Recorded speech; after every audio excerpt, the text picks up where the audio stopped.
সময় তো রীতিমতো মহারাজের সঙ্গে উনি একটু বিশ্রাম করতেন তো সবার সঙ্গে আসতেন,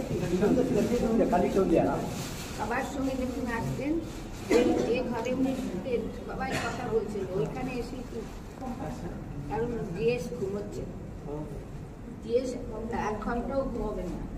এবারে 2-2:30 বাজলেই উনি উঠে পড়েই দেখবেন সব সাধু ব্রহ্মচারীরা পড়াশোনা করছে কিনা, খড়ম করতেন উঠিপ্রাণা মাতাজি খড়ম আওয়াজেই সব উঠে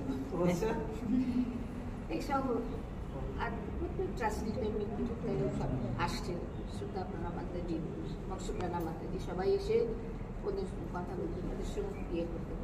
আবার বিকেলবেলা হয়ে গেলে 3টের উপর থেকে 5টার সময় এসে কাপড় চোপড় কেচে ভক্তরা আসতেন, ওদের সঙ্গে কথা বলতেন।